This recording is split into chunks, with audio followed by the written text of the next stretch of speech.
Hello दोस्तों, नमस्कार। स्वागत है आप सभी का आपके अपने परिवार अपने यूट्यूब चैनल विक्रम स्टडी में। मेरा नाम है विक्रम और आज जो अपनी ये क्लास रहेगी भाई, ये क्लास रहेगी टॉप 25 क्वेश्चन की। इसका जो पहला पार्ट है मैंने करवा दिया है। जिसने भी वो पहला पार्ट नहीं देखा है वो कमेंट बॉक्स वो अपने प्लेलिस्ट में जाइए और वहाँ पे जो पहला पार्ट है आप देख लीजिएगा। मैं डिस्क्रिप्शन में भी उसका लिंक दे दूंगा, ठीक है। तो देखो भाई, जो अपनी ये क्लास रहेगी ये हर एग्जाम के लिए काफ़ी महत्वपूर्ण क्लास रहेगी, ठीक है।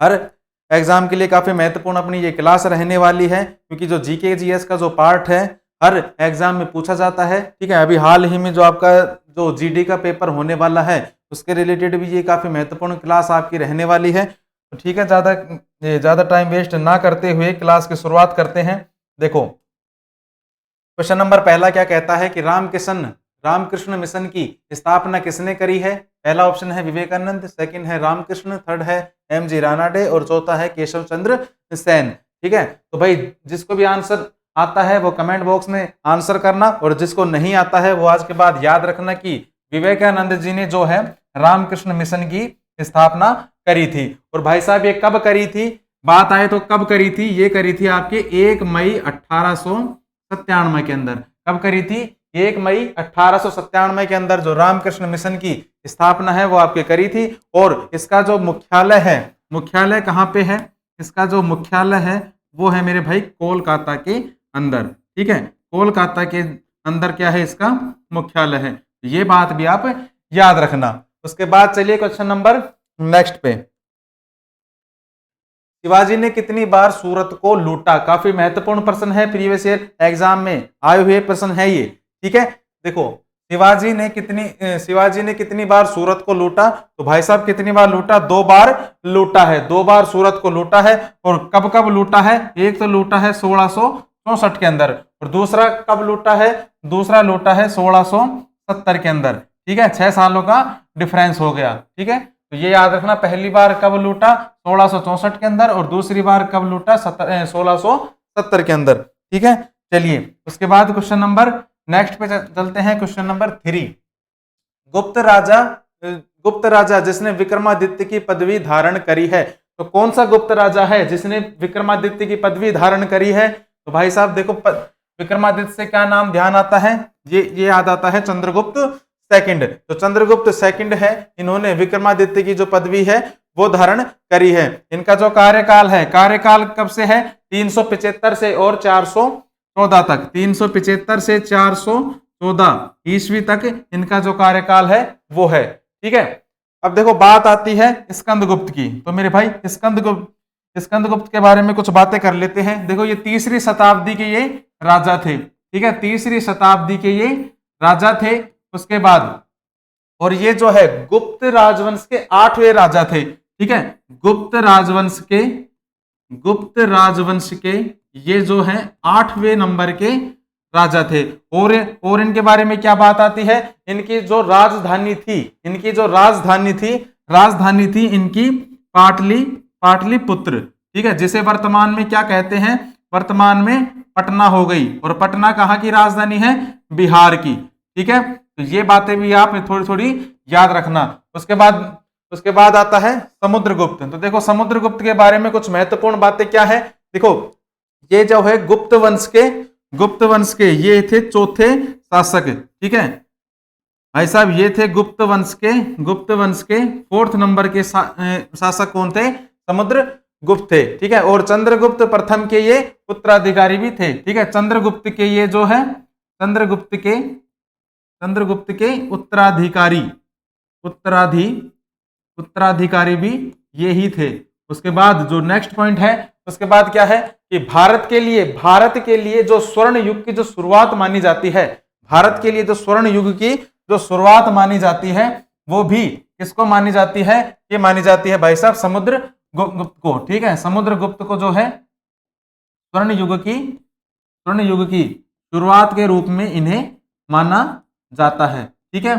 चलिए इसके बाद देखो, इसके बाद बात आती है किसकी, कुमार गुप्त की। तो भाई साहब कुमार गुप्त के बारे में देखो, ये थे चंद्रगुप्त सेकंड के उत्तराधिकारी, ठीक है। चंद्रगुप्त सेकंड के उत्तराधिकारी कौन थे, चंद्रगुप्त सेकंड के उत्तराधिकारी थे कौन? कुमार गुप्त। ठीक है, चंद्रगुप्त सेकंड के उत्तराधिकारी थे और इन्होंने जो है अश्वमेध यज्ञ भी करवाया था।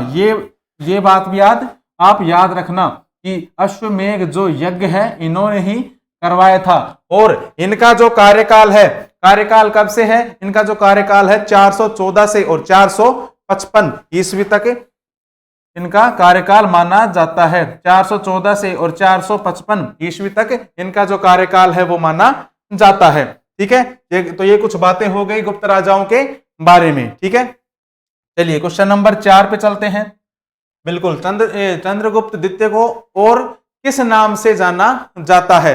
तो भाई साहब, और किस नाम से जाना जाता है? अभी बात करी थी, विक्रमादित्य के नाम से इन्हें जाना जाता है। ठीक है, विक्रमादित्य के नाम से इन्हें जाना जाता है। अब क्यों जाना जाता है?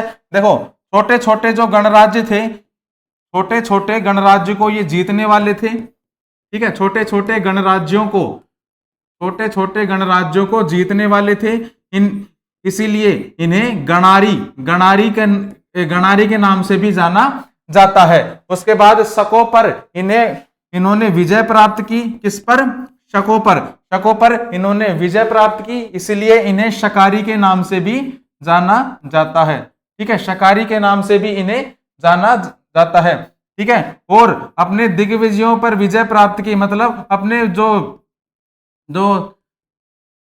इनके शत्रु थे उन पर विजय प्राप्त की, तब से ही इनको विक्रमादित्य की उपाधि दे दी गई है। ठीक है, इनके कुछ अन्य नाम भी हैं, वो क्या क्या हैं? अन्य नाम भी हैं, वो भी आप याद रखना। देखो, जिसमें पहला नाम क्या है? नरेश चंद्र। ठीक है, नरेश चंद्र पहला नाम है। उसके बाद है विक्रम सिंह। ठीक है, विक्रम सिंह इनका दूसरा नाम है। उसके बाद जो नाम आता है वो नाम आता है सिंह चंद्र। ठीक है, सिंह चंद्र जो है तीसरा नाम है। ठीक है, उसके बाद देवराज भी इन्हें कहा जाता है। और एक लास्ट नाम कौन सा है? वो है भाई साहब देवश्री। ठीक है, जो लास्ट नाम कौन सा है? देवश्री। ये कुछ नाम है जो विक्रमादित्य के कुछ अन्य महत्वपूर्ण नाम भी ये हैं, तो आप ये भी याद रखना। चलिए उसके बाद देखो, चलिए क्वेश्चन नंबर 5 पे चलते हैं।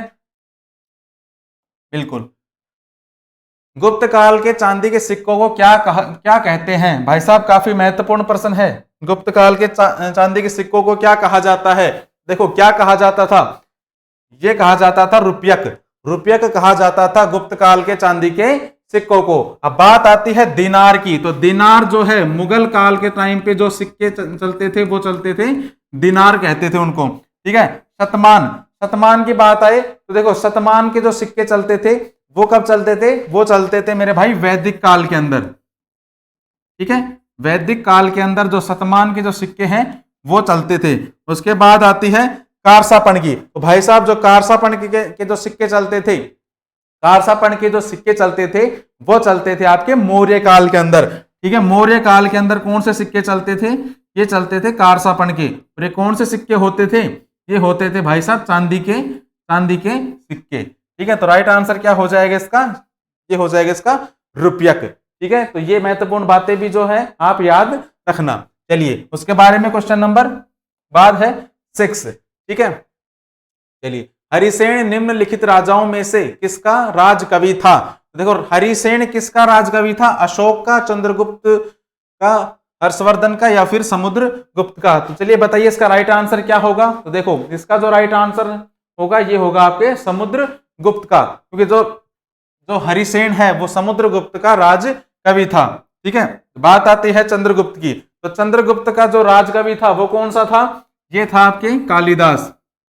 ठीक है, कालिदास था चंद्रगुप्त का। और हर्षवर्धन का कौन था? हर्षवर्धन का था मेरे भाई बाण भट्ट। ठीक है, याद रखना कौन था? ये था आपके बाण भट्ट। ठीक है, चलिए राइट आंसर क्या हो गया? Option number D. चलिए उसके बाद क्वेश्चन नंबर 7 पे चलते हैं। ठीक है, दक्षिण विजय करने का मिशन अलाउद्दीन खिलजी ने किसे सौंपा? तो देखो, दक्षिण विजय का जो कार्यक्रम है किस पर सौंपा? तो ये सौंपा आपके भाई साहब मलिक कफूर पर, मलिक कफूर पर ये जो कार्यक्रम है इन्होंने सौंप दिया कि इन्होंने अलाउद्दीन खिलजी ने, ठीक है, किस पर, दक्षिण भारत विजय, ठीक है, दक्षिण भारत विजय पर। अब बात आती है कि कब सौंपा, तो भाई साहब ये सौंपा 1310 के अंदर, ठीक है। तो ये बात भी आप याद रखना कि कब सौंपा, 1310 के अंदर ये कार्यक्रम जो है सौंप दिया। उसके बाद चलिए क्वेश्चन नंबर 8 पे चलते हैं। बाजार विनियमन प्रणाली किसके काल में आरंभ करी गई? तो बाजार की जो विनियमन प्रणाली है किसके काल में आरंभ हुई? तो ये हुई भाई साहब अलाउद्दीन खिलजी के कार्यकाल में। अलाउद्दीन खिलजी के कार्यकाल में जो बाजार विनियमन की प्रणाली है वो चालू कर दी गई थी। चलिए उसके बाद क्वेश्चन नंबर 9 पे चलते हैं, ठीक है।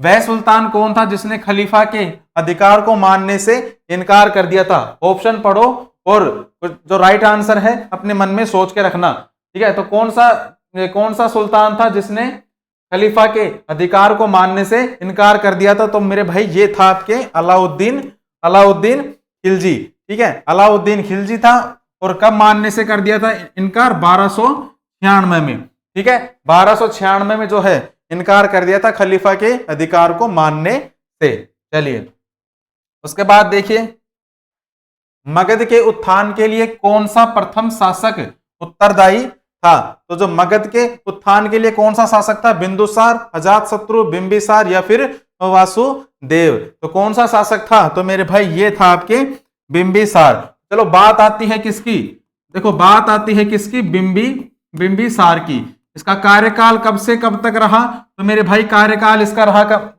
558 से और 491, 558 से और 491 ईस्वी तक रहा। इसका जो उपनाम है, उपनाम क्या है इसका? उपनाम क्या है? उपनाम है इसका श्रेणिक, ठीक है। उपनाम क्या है? उपनाम है श्रेणिक। श्रेणिक क्या है? उपनाम है। और ये जो पहले क्या थे? ये पहले भाई साहब पहले थे ये क्या? बौद्ध धर्म के ये अनुयायी थे, पहले बौद्ध धर्म के अनुयायी थे। और फिर इनकी एक रानी थी, क्या नाम था उसका? रानी थी चेलना, ठीक है। रानी थी चेलना के उपदेशों से प्रभावित होकर इन्होंने जैन धर्म अपना लिया, ठीक है। पहले क्या थे? बौद्ध धर्म में थे, फिर चेलना रानी के उपदेशों से प्रभावित होकर जैन धर्म इन्होंने अपना लिया। ऐसा अब लेडीज कुछ भी करवा सकती है, ठीक है। चलिए राइट आंसर क्या हो गया? ऑप्शन नंबर सी जो है इसका राइट आंसर हो गया। चलिए क्वेश्चन नंबर 11 पे चलते हैं। महाभाष्य किसने लिखा? तो महाभाष्य जो ग्रंथ है काफी महत्वपूर्ण ग्रंथ है। ये किसने लिखा है? तो महाभाष्य ग्रंथ है ये लिखा है भाई साहब पतंजलि ने महाभाष्य जो ग्रंथ है ये लिखा है। अब देखो पतंजलि की कुछ और भी ग्रंथ हैं, कौन कौन से हैं? तो पहला ग्रंथ है इसका पतंजलि का, वो है एक भाई साहब योग सूत्र, ठीक है, याद रखना क्या है? योग सूत्र। उसके बाद क्या है? अष्टाध्यायी। उसके बाद क्या है? अष्टाध्यायी। उसके बाद क्या है? एक ग्रंथ है इसका कौन सा? आयुर्वेद। अष्टाध्यायी और योग सूत्र, ये जो दोनों ग्रंथ हैं इन्होंने आयुर्वेद पर लिखे हैं, ठीक है। आयुर्वेद पर दोनों ग्रंथ लिखे हैं, ठीक है भाई। आयुर्वेद पर इन्होंने दोनों ग्रंथ लिखे हैं। कौन से? योग सूत्र और अष्टाध्यायी। तो राइट आंसर क्या हो गया? ये हो गया आपके पतंजलि, ठीक है। चलिए क्वेश्चन नंबर नेक्स्ट देखिए। चंद्रगुप्त मौर्य के सिंहासन पर कौन बैठा? तो पहले चंद्रगुप्त मौर्य के सिंहासन पर कौन बैठा? चंद्रगुप्त के बाद कौन बैठा? बिंदुसार जो है चंद्रगुप्त मौर्य के सिंहासन बैठा। और इनका जो कार्यकाल है 997 से और 263 ईस्वी तक, ठीक है। 997 नहीं है, 297, ठीक है। 297 से और 263 ईस्वी तक, ठीक है। 263 नहीं है, 273 ईस्वी तक इनका जो कार्यकाल है वो रहा है, ठीक है। किसका? बिंदुसार का। चलिए नेक्स्ट चलिए भाई क्वेश्चन नंबर 13 पे चलते हैं। अशोक के अधीन मौर्य राजतंत्र का सबसे सही वर्णन कौन सा है? तो सबसे सही वर्णन जो है ये है भाई साहब आपके केंद्रीकृत एकाधिपत्य। केंद्रीकृत एकाधिपत्य जो है सबसे सही वर्णन है इसमें। उसके बाद देखो क्वेश्चन नंबर 14, अशोक की प्रशासनिक नीति में भारी परिवर्तन किस घटना के बाद आया? तो देखो प्रशासनिक नीति में भारी परिवर्तन किस घटना के बाद आया? ये आया आपके कलिंग के युद्ध के बाद। और जो कलिंग का जो युद्ध है कब हुआ? कलिंग का जो मेरे भाई युद्ध है ये कब हुआ? ये हुआ 261 ईसा पूर्व में। ठीक है, 261 ईसा पूर्व के अंदर जो ये है ये युद्ध हुआ। और अशोक और अनंत पद्मनाभ, ठीक है, अशोक और अनंत पद्मनाभ के बीच में ये युद्ध हुआ। ठीक है, अशोक और अनंत पद्मनाभ के बीच में जो ये है युद्ध हुआ। ठीक है, कब? 261 ईसा पूर्व में। चलिए क्वेश्चन नंबर 15 पे चलते हैं। ठीक है, क्वेश्चन नंबर 15 पे चलते हैं कि निम्नलिखित में से वह व्यक्ति कौन था जिसका नाम देवनाम प्रियदर्शी था? सबसे महत्वपूर्ण प्रश्न है। ठीक है, इंपोर्टेंट प्रश्न है, ये इंपोर्टेंट प्रश्न है। देवनाम प्रियदर्शी मौर्य राजा अशोक को कहा जाता है। मौर्य राजा अशोक को देवनाम प्रियदर्शी भी कहा जाता है। ठीक है, चलिए उसके बाद देखो क्वेश्चन नंबर 16, चंद्रगुप्त मौर्य के काल में भेजा गया यूनानी राजदूत कौन था? चंद्रगुप्त के काल में कौन सा जो यूनानी राजदूत है वो भारत आया था? तो कौन सा आया था? ये आया था मेगास्थनीज। मेगास्थनीज जो है ये भारत में आया था। ठीक है, चलिए क्वेश्चन नंबर 17, भारतीय संविधान के किस अध्याय में जनता को मूल अधिकार दिए गए हैं? काफी महत्वपूर्ण प्रश्न है, काफी महत्वपूर्ण प्रश्न है, बताइए इसका। भारतीय संविधान के किस अध्याय में जनता को मूल अधिकार दिए गए हैं? तो भाई साहब ये किस अधिकार में दिए गए हैं? ये दिए गए हैं आपके भाग 3 के अंदर। ठीक है, भाग 2 के अंदर क्या है? भाग 2 के अंदर क्या है? नागरिकता है। ठीक है, भाग 2 के अंदर क्या है? नागरिकता है। भाग 1 के अंदर क्या है? राज्यों का वर्णन है। ठीक है, राज्यों का वर्णन या फिर संघ भी बोल सकते हो। ठीक है, और भाग 4 के अंदर क्या है? भाग 4 के अंतर्गत है निशुल्क शिक्षा। भाग 4 के अंतर्गत क्या है? निशुल्क शिक्षा है। निशुल्क शिक्षा है। ठीक है, चलिए क्वेश्चन नंबर 17 पे चलते हैं। 17 हो गया, 18 पे चलते हैं। निम्नलिखित में से कौन सा जोड़ा अनुकूल नहीं है? अब देखो जो सही है वो कौन सा नहीं है। 14 के अंदर विधि के अनुसार समानता, सही है। 16 के अंदर समान अवसर, सही है। 17 के अंदर उपाधियों का अंत, अरे नहीं, उपाधियों का अंत तो किसमें है? ये है आर्टिकल 18 के अंदर। और 17 के अंदर क्या है? 17 के अंदर है ये अस्पृश्यता का अंत। ठीक है, अस्पृश्यता का अंत, अस्पृश्यता का जो अंत है वो है 17 के अंदर। और उपाधियों का अंत किसमें है? ये है 18 के अंदर। 18 के अंदर ये सैनिक उपाधियों का अंत नहीं। ठीक है, तो राइट आंसर क्या हो जाएगा इसका? ये हो जाएगा इसका अनुच्छेद 17। ठीक है, अनुच्छेद जो 17 है, ऑप्शन नंबर जो सी है इसका सही आंसर आपका हो जाएगा। चलिए क्वेश्चन नंबर 19 पे चलते हैं। चलिए क्वेश्चन नंबर 19 पे चलते हैं। ठीक है, निम्नलिखित में से वह कौन सा मौलिक अधिकार है जिसे डॉक्टर अंबेडकर के अनुसार संविधान का दिल कहा जाता है? भाई साहब संविधान का दिल किसे कहा जाता है? दिल कहा जाता है संवैधानिक उपचारों का अधिकार। संवैधानिक उपचारों का अधिकार जो है, और ये किसके अंतर है? ये है भाई साहब आर्टिकल 32 के अंदर। आर्टिकल 32 के अंदर ये है। और मौलिक अधिकार कितने में है? मौलिक अधिकार अनुच्छेद 12 से लेके और 35 तक जो है मौलिक अधिकार है आपके। ठीक है, तो जो राइट आंसर हो जाएगा ये हो जाएगा आपको ऑप्शन नंबर ए। चलिए क्वेश्चन नंबर 20 पे चलते हैं। टीपू सुल्तान कहाँ का शासक था? तो मेरे भाई टीपू सुल्तान जो है आपके मैसूर का शासक था। ठीक है, ज्यादा कोई लंबी चौड़ी बात नहीं है। ठीक है, मैसूर का ये शासक था टीपू सुल्तान। चलिए क्वेश्चन नंबर 21 पे चलते हैं। प्लासी की लड़ाई किसके बीच में लड़ी गई थी? तो देखो प्लासी की जो लड़ाई है ये महत्वपूर्ण है। प्लासी की लड़ाई, ठीक है, प्लासी की जो लड़ाई है सिराजुद्दौला और रॉबर्ट क्लाइव के बीच में लड़ी गई थी। और ये कब हुई थी? ये हुई थी भाई साहब 23 जून 1757 को। कब हुई थी? 23 जून 1757 57 को ये जो है लड़ाई आपकी लड़ी गई थी प्लासी की, ठीक है, सिराजुद्दौला और रॉबर्ट क्लाइव के मध्य में, ठीक है। उसके बाद चलिए क्वेश्चन नंबर 22 पे, निम्नलिखित में से सबसे ऊंचा शिखर कौन सा है? सबसे ऊंचा शिखर कौन सा है? तो देखो सबसे ऊंचा शिखर जो है ये है आपका कुनलुन, कुनलुन नहीं, देखो सबसे ऊंचा जो शिखर है, सबसे ऊंचा शिखर कौन सा है? ये है आपके नंगा पर्वत। बिल्कुल, नंगा पर्वत जो है सबसे ऊंचा है। और इसकी ऊंचाई कितनी है? ऊंचाई बताओ कमेंट बॉक्स में, इसकी कितनी है? ठीक है, ऊंचाई है इसकी 8126 मीटर, 8126 मीटर जो है इसकी ऊंचाई है। और ये पाकिस्तान के गिलगिल नामक एक जगह है, ठीक है। और वहां के बलास्तान, ठीक है, गिलगित बिलिस्तान में ये स्थित है, गिलगित बिलिस्तान के अंदर ये जो है स्थित है। ऊंचाई क्या है? 8126 मीटर।